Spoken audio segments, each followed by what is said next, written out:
Dah ke? Hmm. Sekejap. Tengok. Dia orang masuk.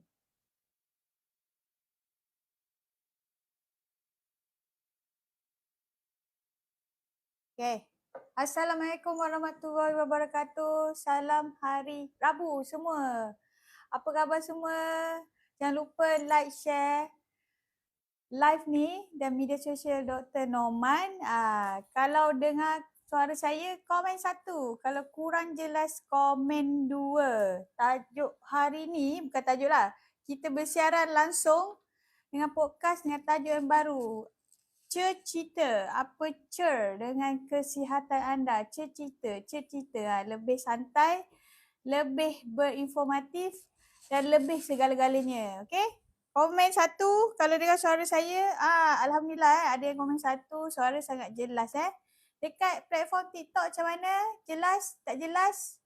Kita rebrand semua podcast kita sembang sihat kepada aperture kesihatan anda dengan lebih informatif dan lebih santai dan lebih dekat dengan peminat-peminat follower Dr. Norman semua. Okay, hari ni kita nak rungkai satu topik yang memang selalu orang ulang tanya doktor.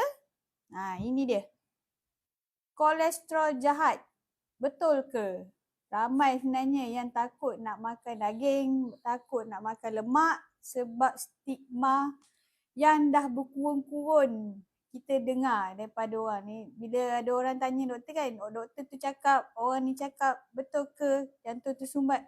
So, malam ni kita nak cerita santai-santai dengan Dr. Norman tentang Dr. Norman untuk sambung sembang-sembang cerita apa cerita kita malam ni. Jom kita santai-santai. Oh, dua cawan bawa ini. Kelanggar pula. Padam pula dia. Alamak. Asyik ni. Sekejap. Dah. Okey. Sudah. Cerita, doktor. Cerita. Apa cerita? Apa cerita Okey. Apa cerita kesihatan anda? Yes. Ni tajuk podcast kita sekarang. Kita tak panggil lagi dah sembang sihat. Kita panggil apa cer kesihatan anda. Okey. Sebelum tu. Apa ni? Kepala. Nampak ni. Jangan lupa join group Telegram kita. Siapa yang tengok yang belum join lagi, join group Telegram kita. Jom kita sama-sama belajar kan. Kita belajar dengan guru yang betul. Jangan merepek-repek belajar dengan orang tak tahu arah. Kan? Yes. Alamak. Benda lah bunyi ni. Allah dia. Biasalah, kita live ni macam-macam ada. Sekejap tertutup, sekejap bunyi telefon. Sekejap. Kita tengok dulu apa cerita. Nak dengar komen 2? Okey. Sambungan dia. Yes, insya-Allah. Okey. Yes. Tak boleh tengok komen dia. Senang. Okey, baik. Jangan sentuh. Alamak, kelanggar pula. Okey, baik. Okey. Ni tajuk ni. Ni tajuk ni ramai orang tanya ni kan. Kolesterol tak habis-habis. Lepas sekarang saya buat banyak video-video menjawab soalan dekat TT kita tu kan. Yes. Adalah cerita pasal makan goreng lah, makan start ni. Makan goreng ni bukan kolesterol lah. Dia punya. Kolesterol ada 2 lah. Kena faham Satu, adakah makanan berkolesterol tu jahat, tak elok, tak sihat? Jawapannya tidak. Kita dah terang dalam kita punya sesi sebelum ni. Makanan berkolesterol bukan punca penyakit. Makanan berkolesterol malahan penting untuk kesihatan. Isu yang kedua, kena faham. Kolesterol tinggi dalam darah. Adakah dia berbahaya pada kesihatan? Itu kita nak cerita malam ni. Betul ke ada kolesterol jahat, ada kolesterol baik? Kat mana sandarannya jahat dan baik tu? Itu semua nak kena belajar. Mana main bedal ni, kalau jahat baik orang macam orang. Ada sandaran orang ni baik kenapa, orang ni jahat kenapa kan? Macam Zionis. Jahat. Baru ni dah menang pula presiden yang baru, entah macam mana lepas ni kan, tak tahu kan. Kan Trump dah menang, kita tengok lepas ni makin teruk ke makin bagus. Tapi dua-dua pun tak elok kan, tu jahat tu. Okey. Sebelum tu jangan lupa tanya soalan, kita akan jawab hujung sesi live. Tanya soalan berkenaan topik cerita kita hari ni. Ni apa nama Telegram saya? Nama Telegram Dr. Norman. Geng sihat Dr. Norman, takkan ada doktor lain pula. Alamak. Kan? Klik lah tu link tu. Orang bagi link tu untuk klik lah. Sebab you kalau cari tak jumpa. Tak jumpa itu is close group memang tak jumpa. Special. Kita memang tak sengaja tak panggil orang jumpa sebab kalau tak banyak sangat scammer masuk. Kan? Tu je scammer ni mengacau. Kan nanti kan dia ajak ni orang masuk dalam group scam kan.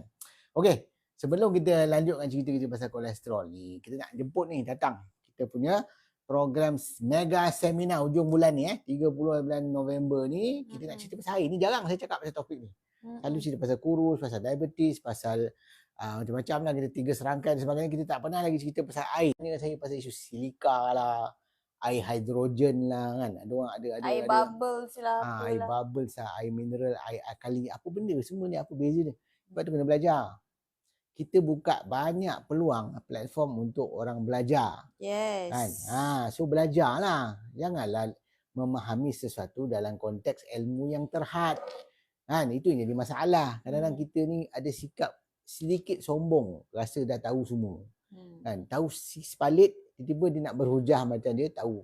Banyak tukang komen netizen ni kan, tahu sikit, tiba dia ni komen, bukan ni ke? Macam cerita kolesterol lah. Bukan kolesterol ni. Sejak bila pula lemak tepu ni tak bahaya? Mak, punyalah ketinggalan zaman kan. Dia tak tahu dah ada kajian-kajian menunjukkan lemak tepu tu sihat. Dia ketinggalan zaman, boleh nak persoalkan kita. Sebab tu orang suruh belajar. Yang nombor satu sekali orang nak belajar ni, kena orang tu tahu dia jahil. Dia tak tahu, kena tahu. Saya dulu pun saya tahu saya bodoh, lepas tu saya belajar. Kan? Sebab walaupun saya dah doktor masa tu, dah 5 tahun jadi doktor, aku tahu aku bodoh, aku pergi belajar. Tiba-tiba orang tak apa pun tak tahu, basic tak tahu apa, tiba-tiba nak komen macam profesor. Ini masalah kan? Sebab tu datang belajar. Barulah kita tahu. Belajar dengan orang yang mahir dalam bidang tu. Macam baru ni ada orang komen. Saya ada pakar jantung, dia cakap tak bagi saya makan minyak-minyak goreng-goreng. Saya cakap, engkau kalau kereta kau rosak, kau tanya pakar jantung ke? Kau suruhlah pakar jantung kau repair. Kau jangan tanya orang yang salah. Dia pakar jantung, dia bukan pakar pemakanan. Yes. Itu masalahnya. Orang public kena tahu lagi pakar seorang doktor, lagi sikit pengetahuan dia tentang benda lain. Dia pakar jantung, dia tahu pasal jantung. Yang dia pergi kau pergi tanya pakar jantung pasal pemakanan, salah engkau lah. Sebab tu orang suruh belajar, kena tahu. Kalau you tanya saya macam mana rawatan jantung tu baru, aku tak tahu. Saya bukan pakar jantung. Faham tak? Tanya apa latest treatment untuk mata ke, saya bukan pakar mata. Kan saya bukan pakar ENT, mana aku tahu. Itu tanya bidang masing-masing lah. Tapi bab pemakanan tanya aku. Itu bidang saya. Itu cerita. Sebab tu kena tahu. Sebab tu kita kena tahu ada perbezaan antara orang yang pakar walaupun nama dia doktor. Itu kena tahu. Okey. Ni. Next ni. Okey, jangan lupa dapatkan promo kita. Promo sempena November akan berlangsung. Dah berlangsung dah sebenarnya. 1 hari bulan sampai 10 hari bulan nanti. Nanti kita akan tunjukkan apa promosi-promosi kita yang menarik untuk bulan November ni. Okey? Okey doktor, kita seterusnya cerita pasal ni. First and foremost kita kena fahamkan apa benda Allah ni kolesterol. Apa benda? Sebab banyak orang ingat kolesterol ni penyakit. Itu ya Allah nak membetulkan salah tanggap masyarakat tentang kolesterol ni bukan mudah. Sebab dah ada stigma dalam kepala otak dia, kolesterol ni sakit, kolesterol tinggi ni tak elok, kolesterol ni jantung, kolesterol ni sumbat jantung. Ini sebenarnya. Dia ada ayat klise yang selalu kita dengar. Contohnya macam ni.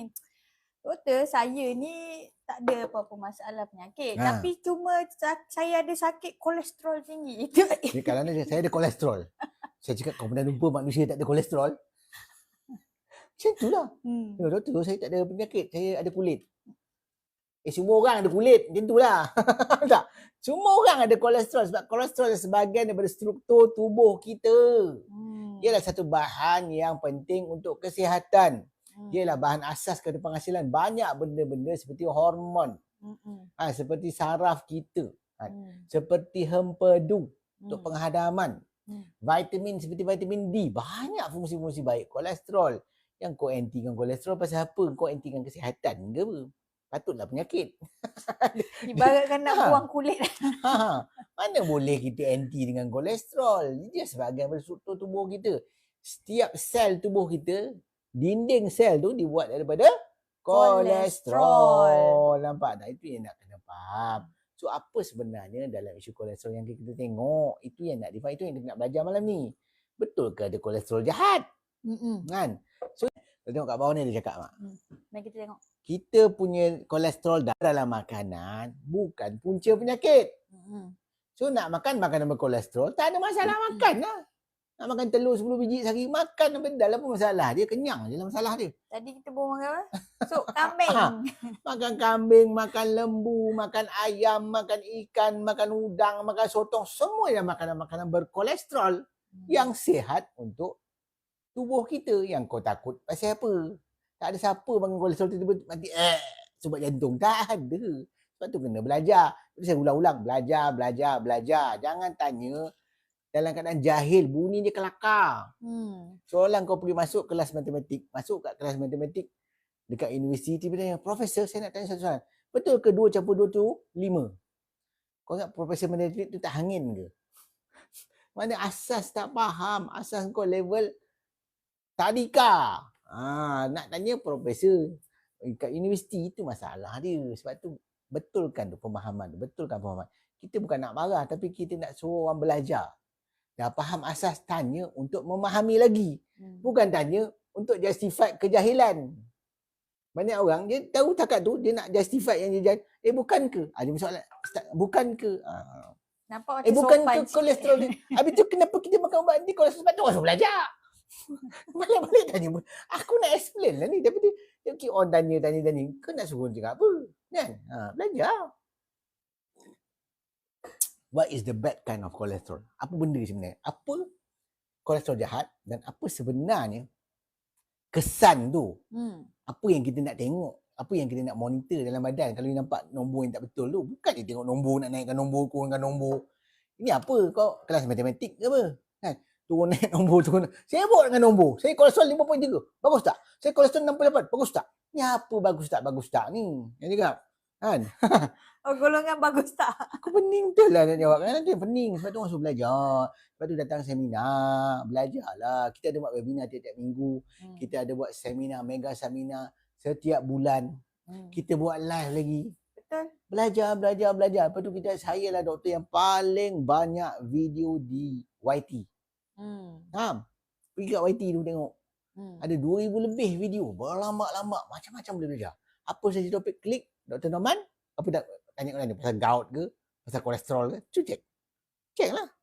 Itu je kan. Okey. Lagi nak bagus, nak belajar lagi, baca buku-buku saya. Cepat kena faham. Nampak tak? Ini yang ada cerita dia. Triglyceride tu kita kena timbangkan. Apa good kolesterol, apa bad kolesterol tu nak kena faham. Sebab tu kalau kita cek darah, biasanya ni ada cek. Kan? HDL ada, total kolesterol ada, LDL ada, triglyceride ada. So mana satu yang jahat ni? Mana satu? Dan dia jahat kenapa? Itu soalan dia kan. Betul ke kolesterol jahat? Nak.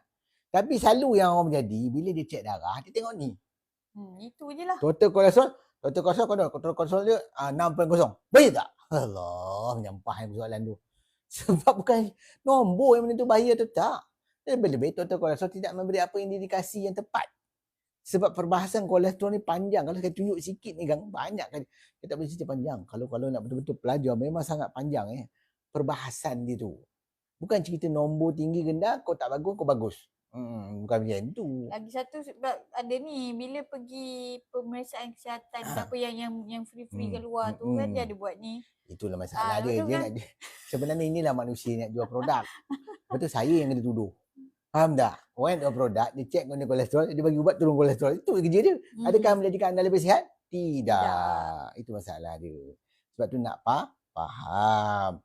Sebab tu kejahilan tu yang menyebabkan kita rugi. Kan kita ditipu orang sebab jahil dan apa-apa pun bidang. Semalam kita pergi kursus pasal kewangan kan, belajar pasal scammer. Ya. Pasal scam tu, scam ni, macam-macam modus operandi scammer. Semuanya berjaya di scam sebab orang tu bodoh. Tak nak belajar. Ada banyak tanda-tanda scammer ni macam tu. Macam tu lah dalam kita ilmu kesihatan. Kita kena belajar baru kita sedar mana yang betul, mana yang tak. Itu kena faham. Tu kena faham. Dalam isu dia kita kena tengok ni. HDL ni salah satu yang dipanggil kolesterol baik. LDL tak semestinya jahat. Sebab ada LDL yang baik, ada LDL yang jahat. Itu nak faham.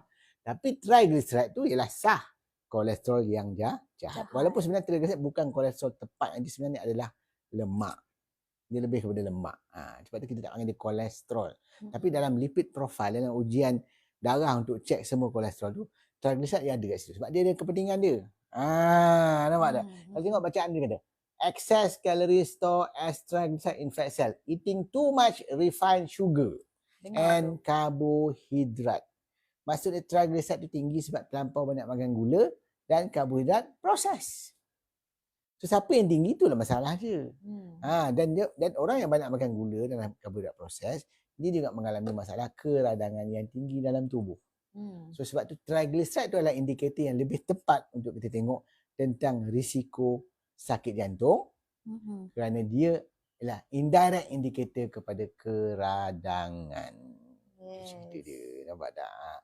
So kalau kita tengok kat sini kan, apakah sebenarnya perbezaan antara kolesterol, LDL, HDL dan juga triglyceride? Apa beza dia? Nampak tak? Kalau tengok kolesterol sebenarnya semuanya sama.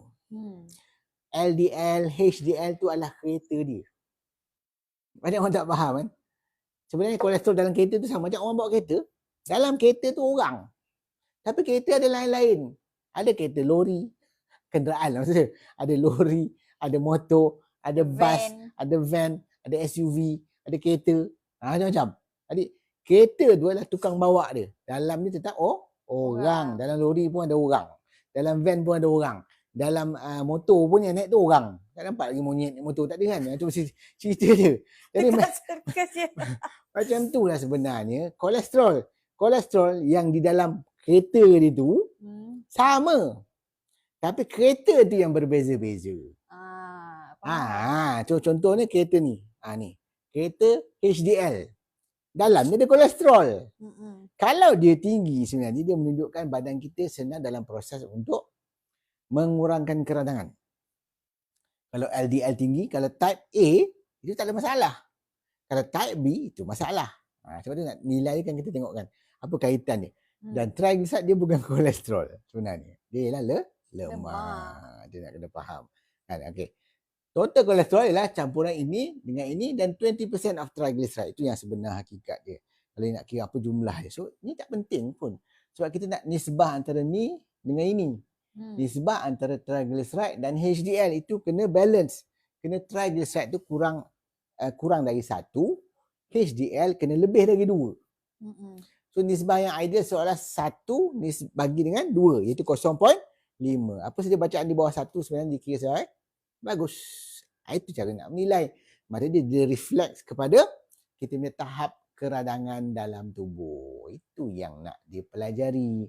Bukan tengok nombor takut. Kena makan ubat ke? Tak makan ubat bahaya ke? Tak makan ubat bahaya ke? Allah. Tambah lagi anxiety bila dia cek pergi yang biasanya dekat pemeriksaan kesihatan percuma. Sibuk. Makan goreng kolesterol tinggi. Makan lemak kolesterol tinggi. Makan kambing kolesterol.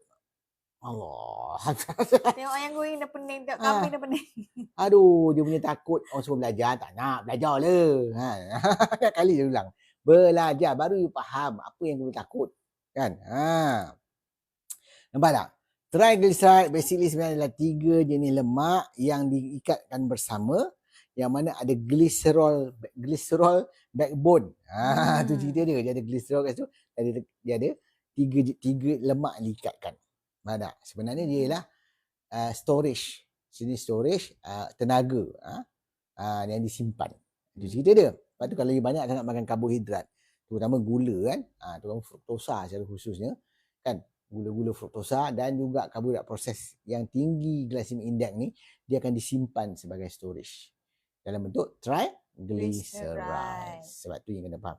Dan berdasarkan kajian terkini menunjukkan paras triglyceride yang tinggi sebenarnya adalah faktor risiko yang lebih tinggi kepada masalah kardiovaskular atau sakit jantung. So dalam pemakanan, dalam kehidupan kita kena banyak sebenarnya mencari jalan supaya menurunkan tahap triglyceride. Itu yang nak dipelajari.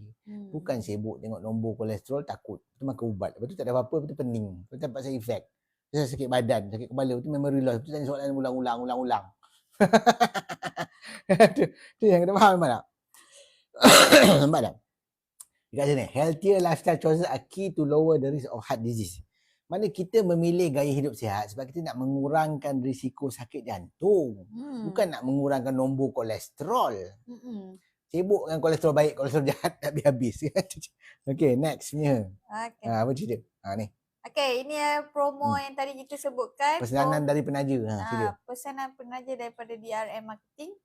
Tadi kita ada mention, kita ada promo sempena bulan November. Sedang berlangsung 1 hingga 10 November ni. Promosi untuk beli kopi ashwagandha moringa ni sangat sesuai bagi orang yang anxiety, takut-takut sangat kolesterol tu. Boleh menenangkan anda dan boleh amalkan sepanjang masa sebenarnya. Kalau yang teruk chronic anxiety, dia minum pagi dia ngantuk. So kita recommendkan untuk minum pada waktu malam untuk dia mudah tidur. Okay? Promosi boleh tengok dekat sini. Dapatkan kita punya kopi ashwagandha, kopi tongkat ali dan ini paling penting, jus DN72 akan mengurangkan keradangan anda. Bagi yang takut sangat ada masalah keradangan, boleh amalkan jus DN72. Okay, shop now. Okay, sambung balik cerita kita. Itu pesanan penaja. Biasalah tengok YouTube kadang-kadang keluar iklan. Ni ada iklan. Ya, lepas sebut nama pula. Okay. Okay, next. Ini antara kajian-kajian. Sebenarnya banyak kajian. Kita tengok dalam Journal American College of Cardiology telah menyatakan bahawa dalam menilai risiko sebenarnya risiko sakit jantung kardiovaskular berdasarkan meta-analisis yang ada, kedua-dua ni tahap LDL dan triglyceride tu adalah lebih penting. So kalau you punya LDL yang jahat yang B dan triglyceride juga tinggi, berisiko 62% lebih tinggi untuk dapat serangan jantung. Nampak tak? Ini yang nak faham. Sebab tu jangan fokus pada total kolesterol total. Tak, even sebenarnya dalam jurnal kardiologi, jurnal bahagian jantung pun dah cakap. Triglyceride tu lebih utama, kena tengok. LDL pula tengok type B. Bukan membedah yang tengok nombor kolesterol, bahaya. Bukan macam tu. Orang dah kajian dah banyak, lama-lama dah up to date. Yang tak up to date awak le. Nampak tak? Nampak tak? Ini cerita dia. Ini lagi kajian yang keluar juga dalam Journal of American Cardiology tahun 2020. Itu baru, nampak tak? Dia kata, dia kata sebenarnya terdapat risiko daripada ApoB, containing triglyceride rich remnant of atherosclerotic cardiovascular disease including myocardial infarction. Menunjukkan tahap ApoB itu jenis B, LDL jenis B itu. Dan triglycerides adalah benda yang menentukan risiko yang lebih tepat tentang sakit jantung. So tujuan kita nak monitor kolesterol bukan soal nombor. Banyak kita terlampau fokus pada nombor. Nombor saya 53, bagus tak? Nombor saya 58, bagus tak? 83, itu tak ada apa signifikan pun.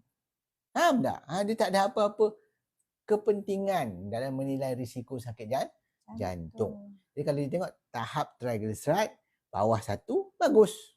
Dia tak letak nombor sekian mesti sekian. Triglyceride mesti 0.8, tak ada. Dia anything bawah 1 is okay. HDL is anything lebih pada 2 is okay. Itu je. Senang. Kan senang. Yang kau susahkan diri kau buat apa? Tengok nombor. Nak ingat. Ni okey tak? Okey. Ni okey tak? Okey. Ni tak okey tak? Makan ubat memanglah kolesterol turun. Tapi adakah you rasa lebih sihat? Tak. Kalau tengok lah kan kita tunjuk sebenarnya. Apa kesan makan ubat ni? Tak ada apa sebenarnya. Kan? Kita faham. Itu yang nak difahami. Ini antara lagi satu isu tentang kolesterol jahat ni. Isu yang kedua didapati rupanya kolesterol type B, ApoB ni lebih mudah teroksida. So ada isu lain yang menentukan risiko sakit jantung, iaitu pengoksidaan kolesterol tu sendiri. Mana kolesterol tu kalau teroksida bahaya. Dan didapati kolesterol type B, LDL type B lebih mudah teroksida. So kalau nak tentu risiko sakit jantung, tengok pada tahap LDL type B. Problem ni masalahnya kebanyakan ujian-ujian di klinik dalam hospital tak check type A dengan type B. Betul. Itu yang susah kita nak tengok. Tapi very common dia orang check triglyceride dengan HDL. So dia tengok dua je lah. Kan mudah. Nak bertambah duit check tu boleh je kan. Tu tak jadi common untuk dicek lagi. Itu cerita dia. So isu dia lah pengoksidaan. Mana kat sini ada peranan antioksidan dalam mencegah sakit Jantung dan mengurangkan risiko sakit jantung. Sebab tu nak faham ilmu antioksidan. Sebab tu kena belajar dengan lebih mendalam. Jangan tengok surface nombor tak habis-habis nombor. Lepas tu nak makan ubat turun nombor. Alah, itulah dia punya wisdom dalam conventional medicine. Dalam conventional medicine dia tengok nombor. Tengok BP tinggi, ambil ubat turun BP. Tengok gula tinggi, ambil ubat turun gula. Tengok kolesterol tinggi, ambil ubat turun gula. Itu merawat simptom. Tak selesai masalah merawat simptom. Sebab kita kena rawat penyakit pada punca dan pada sebabnya sebenar dalam kita membetulkan sebenarnya. Nampak tak? Membetulkan sebenarnya konsep pemakanan tu. Yang mana pemakanan tu yang membantu kita menurunkan tadi. Risiko tu. Kita nak belajar. Nampak ni gambar ni. Menunjukkan nampak tak? Kalau kita punya saluran darah tu sihat kan. Walaupun berlaku pengoksidaan tapi dia tidak menyebabkan masalah. Tapi kalau kita saluran darah dah mula menyempit, dia panggil aterosklerosis lah. Berlaku keradangan dan masalah-masalah macam ni. Pembentukan foam cell dan sebagainya. Ini antara-antara dia. Ini ada kaitan dengan keradangan. Maksudnya ada kaitan dengan keradangan, ada kaitan dengan masalah antioksidan, kekurangan antioksidan atau radikal bebas. Ini semua nak faham. Itu sakit jantung bukan soal kolesterol je. Bukan soal kolesterol tinggi atau rendah. Sakit jantung yang berkenaan dengan tahap keradangan dalam tubuh kita, tentang tahap antioksidan cukup tak cukup. Ini semua yang nak difaham. Okey, next pesanan dari penaja. Seperti yang saya mention tadi, shop now boleh dapatkan dekat link yang admin saya pinkan dekat bawah tu dekat Facebook. Dekat TT boleh klik link bio Dr. Norman untuk dapatkan promosi November kita yang sedang berlangsung sekarang sampai 10 November. Beli madu, bagus kan madu? Seperti yang kita selalu madu kan anti keradangan. So, kan? bagus. Minyak kelapa merah pun anti keradangan. Minyak kelapa darah pun anti keradangan. So soalan dia orang tadi ni. Kalau radang tu macam mana ya? Maksud dia, you berisiko dapat sakit jantung. So apa yang kita kena buat kalau you mengalami keradangan yang tinggi? Turunkanlah keradangan tu. So dia kena mengamalkan pemakanan-makanan yang menurunkan tahap keradangan. Itulah konsep dia. Seperti contohnya amalan untuk promosi kita ni. Tujuan yang kita tunjuk tadi bacaan triglyceride, HDL untuk menilai tahap keradangan kita. Kalau tahap keradangan you tinggi, kena turunkan. Kalau tahap keradangan you bagus, tak ada masalah. You are good. Kan? Kalau dah tahap keradangan bagus, walaupun kolesterol you tinggi, itu tak ada masalah. Kan? Masalahnya bila orang makan tak betul, orang makan gula banyak, orang makan makanan proses yang banyak, keradangan dia tinggi, kolesterol dia pun tinggi. Itu yang jadi isu. Dan bila dibiarkan berterusan, akhirnya saluran darah semakin lama semakin sempit. Penyempitan atau penggerasan dinding saluran darah itu dipanggil sebagai aterosklerosis. Dan itulah yang kita nak elakkan. So kenapa kita kena monitor tahap keradangan? Sebab kalau kita tak monitor tahap keradangan kita berterusan tinggi, saluran darah kita makin sempit. Bukan kolesterol yang berdepek, lepas tu sumbat. Itu yang fahaman yang nak kena betulkan tu. Itu pemahaman salah yang diajar selama ni. Kita diajar soal kolesterol datang, lalu kat saluran darah sempit, berdepek, lalu sumbat. Itu kartun.